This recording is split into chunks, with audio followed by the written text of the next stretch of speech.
ఇది మనకి యూస్ఫుల్. అది ఇప్పుడు 4 క్యాన్సర్స్కు ప్రపంచం అంతా రికమెండేషన్స్ ఉన్నాయి, అందరూ పాటిస్తున్నారు. ఏమిటి 4 క్యాన్సర్? ప్యాప్స్మియర్ అంటాం, ఆడవాళ్ళకు సర్వికల్ క్యాన్సరు రాకుండా ప్రతి సంవత్సరము 2 సంవత్సరాలు ఒక ప్యాప్స్మియర్ చేసుకోవాలి. రెండోది, సిగరెట్ స్మోకింగ్ చేసిన వారికి 50 ఏళ్ళ తర్వాత సిటీ ఆఫ్ ది చెస్ట్, అది ప్రివెన్షన్ టెస్ట్గా రికమెండ్ చేశారు ఇంటర్నేషనల్ గైడ్ లైన్స్ ప్రకారం.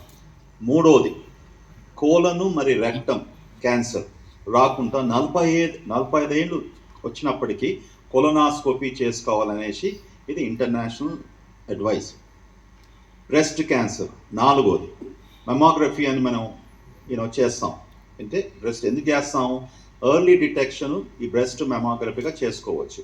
లాస్ట్లీ ప్రాస్టేట్ క్యాన్సర్ ఒక బ్లడ్ టెస్ట్ ద్వారా, పిఎస్ఏ అంటాం, అది అంతా పర్ఫెక్ట్ లేకున్నప్పటికీ కూడా ఒకవేళ పిఎస్ఏ అనే టెస్ట్ ఎక్కువగా ఉన్నప్పటికీ ఆ పేషెంట్ మేము క్లోజ్ ఫాలోఅప్లో పెడతామన్నట్టు.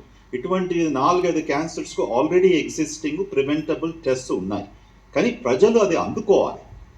ఇది అవగాహన వాళ్ళకు రావాలి. సజ్జంగా 45 years ఇప్పుడు నేను అమెరికా నుంచి గ్యాస్ట్రోఎంట్రాలజిస్ట్ను, సుమారుగా 4 లక్షలు 5 లక్షలు కొలనాస్కోపీస్ ప్రొసీజర్స్ చేసాను.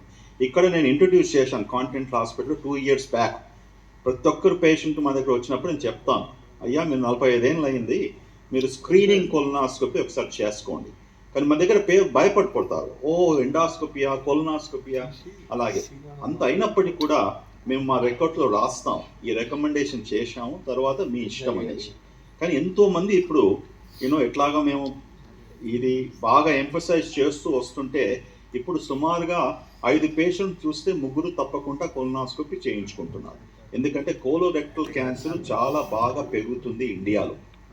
యంగ్ పేషెంట్స్లో 25% increase before the age of 50.